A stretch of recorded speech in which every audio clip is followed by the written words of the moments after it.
Okay, let's go, guys, and to gather my thoughts. So, this particular video is about the status correction process.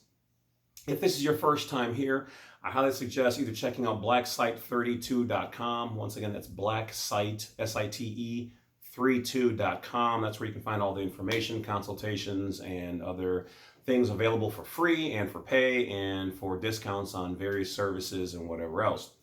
So thank you for checking in. Thank you for, if you could be ever so kind, hit that bell icon, subscribe. It definitely means a lot. Also, I want to let you guys know that the ladies are now up to 27%. So obviously, ladies, you guys have been watching this information and you guys are subscribing. That's the biggest thing. It's not just watching, it's hitting that subscribe. You don't have to hit the notifications if you don't want to get my notifications and bling, bling, bling, bling, bling every time I upload a video. But at least subscribe, because then you guys will stay in tune with all the information. And trust me, it's just getting good. All right, so that being said, this particular video is about the status correction process. People always ask me, what is the first steps? What do I need to do? Okay, so first of all, you have to understand that you don't have to do anything you don't want to do. And anybody's information you find on YouTube is just that. It's information. Not all of it's good, not all of it's bad, and some of it's a mix, okay? You're always going to get the truth here from the best of what I've researched and what I know, and I will never provide anything that's going to get anybody in any trouble or in any situations, because that's just not how I roll here. Okay, so all the processes that I tell you about, I've done, and I stand as proof. I'm not going to talk about something I haven't done unless I specifically say, this is something I haven't done, and I'm researching and I'm bringing it to you. All right, so without further ado, let's get going. So the status correction starts with your mind. First of all, you have to know what's going on. So in each state, there is a republic side, which is usually like your downtown mayor. And then you have the state of, say, Maine.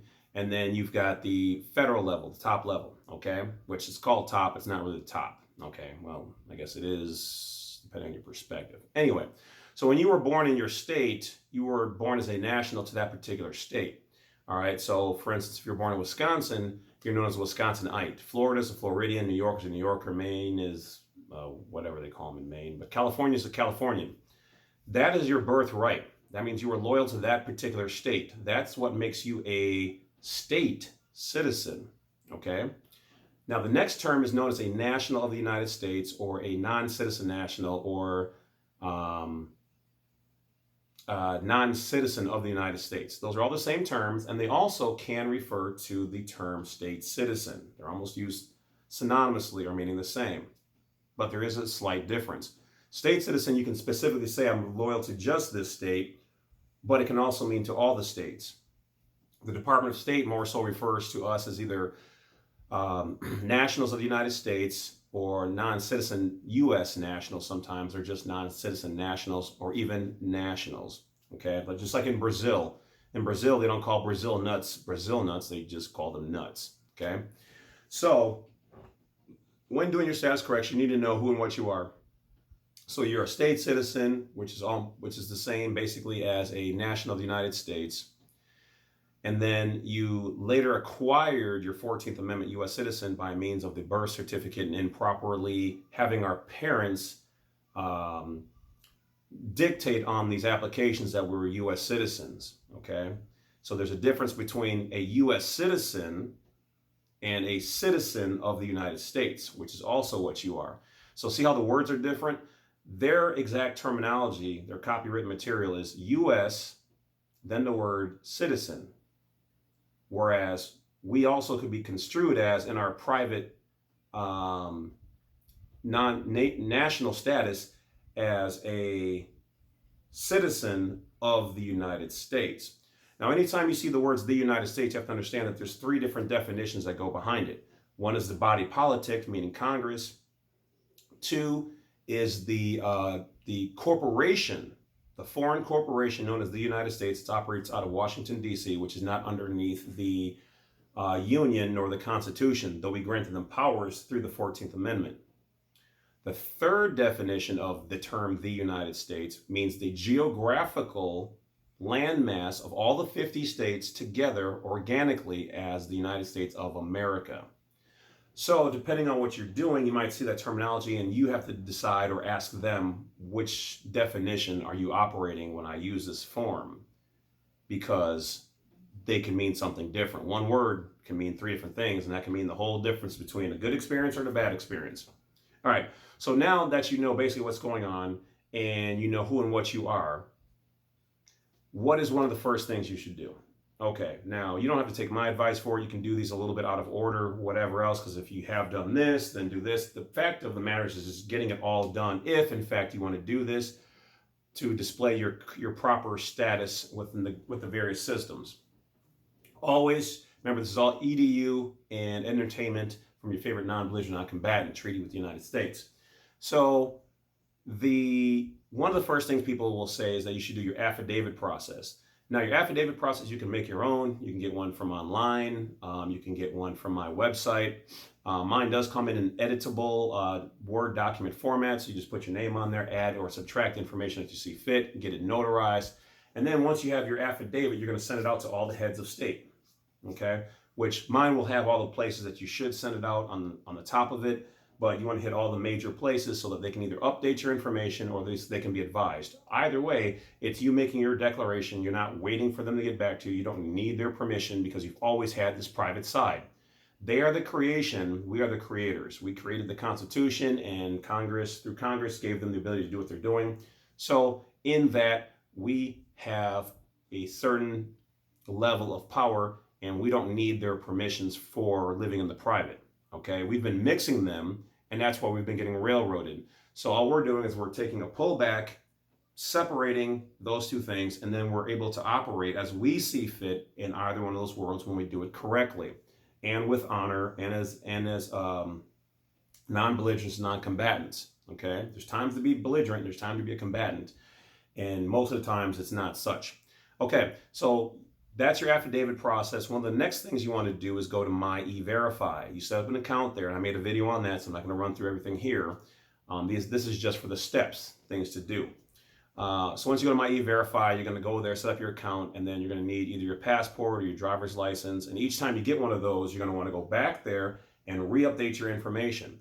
So one of the second options when they ask you to define who and what you are, the second option on there clearly says National of the United States. So that's one of the second things you're going to want to do. Well, the next things you want to do is get the SS5 form and update your status with the Social Security Administration. So once you go there and do that, remember guys, this channel was one of the first channels to bring you the authentication process when nobody believed in it or knew what it was. Grandfather of the authentication process right here.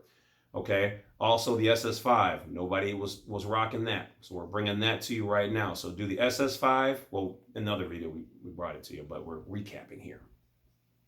The SS5, on number 5, you're gonna check off other, and then you're gonna have your affidavit with your information in there, get it notarized and turn it in when you submit your file to have your status changed there, okay? And remember, you don't lose your benefits because these are things entitled to you. Anything you pay into it, you will get out. That is just how it works. Okay, so talked about the affidavit, talked about the SS5, we talked about the My E-Verify. One of the next things you can do is the passport process. All right, probably one of the more powerful ones because this is what puts you on the do not detain list. Now, this does not mean that you are unarrestable. It does not mean that you are above the law. It means that you are embracing your birthright status. And as a national, what police refer to us as foreign nationals, okay? And believe it or not, I've actually done this process for numerous police officers out there. I've done this for federal agents. I've done this for people who work in the White House. I've done this for wealthy people and poor people, old and young, okay? So the whole thing is that when you do the passport process, there are certain questions you have to fill out the proper way, to which check out my videos or go to blacksite32.com, scroll down and read the section where it says getting started. It's going to tell you how to authenticate your birth certificate the right way, why you need to do that, why that's important. It's going to tell you how to fill out the application. And it's going to tell you should probably use an explanatory statement to help prove your status. So all that's going to be on there. So you can watch the videos for free on YouTube as well. If you want to walk through, yes, you can go to blacksite32.com and hit me up for a consultation. And then we can walk through it if, that's how some people just like to do that. That's fine. But like I said, I do provide it for free through the videos, which are titled how to fill out the DS11 as a U.S. national, how to fill out the DS11 as a non-citizen national, any of those. And then you can include the words James C. Lovett in there and you'll find it. Bam, there you go. So those are going to be some of the top ways to change or correct, rather, your status. One of the things that we haven't been doing in our affidavits is, some people will call it, the affidavit process is basically the same as the live life claim. Live life claim is basically you're telling them that you're alive. Now, one of the things that we haven't been doing is informing them that you are in fact a living entity. We do separate it in our affidavits, but it's good to point out specifically that you are a living being. Okay, you're not the corporation known as a person. You are in their terms, a natural person. What time is it? Okay, got plenty of time. Got to do a consultation soon.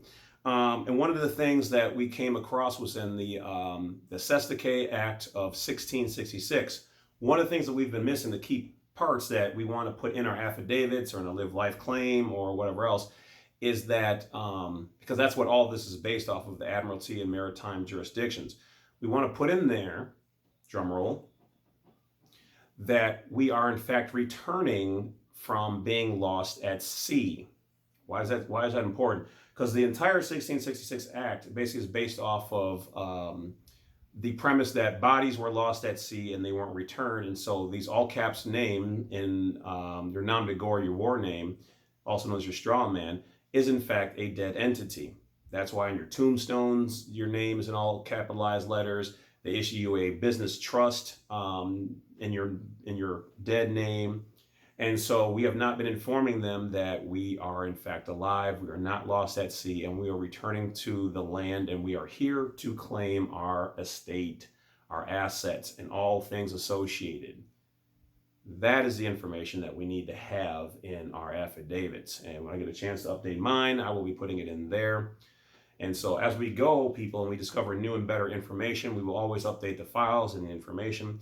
So that's about it, guys. That's the status correction process. These are the things that we've used. If you use these things correctly, you will be successful at having changed your status. And as long as you do not renounce, which is a trap, especially if you don't know what you're doing, you will be successful, okay, operating between the commercial world and the private world, okay, the dead and the living, all right?